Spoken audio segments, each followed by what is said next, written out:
This is the data from nintedanib. The two phase 3 studies that enabled this drug to be approved were INPULSIS 1 and INPULSIS 2, which both showed consistently that the drug delayed the rate of decrement in the FVC compared to the placebo arm. This is also data from 3 studies pulled together, 2 studies, the 2 INPULSIS studies, showing or attesting to a delay in time to first acute exacerbation in patients with IPF who were treated with nintedanib.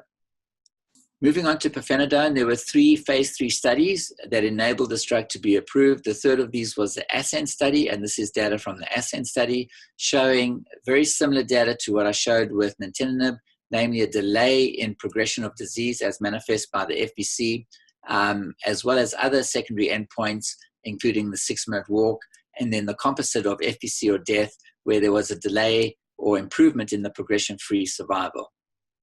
There's also data, this is a post-hoc analysis, suggesting or showing that pirfenidone does impact mortality.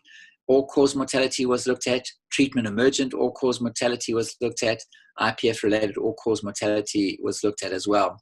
To me, the most clinically useful of these is treatment-emergent all-cause mortality, because these are the patients who went on pirfenidone and stayed on pirfenidone, as opposed to all-cause mortality, which was intent to treat. Intent to treat means that if patients got pirfenidone for 1 week and came off, or 2 months and came off, they were still analyzed in the pirfenidone arm. What we as clinicians want to know is if we put patients on drug and manage to keep them on drug, what the outcomes are going to be. And you can see that there was a significant mortality benefit all the way through the end of the 3 combined studies, the 2 capacity studies and the ASCEND study.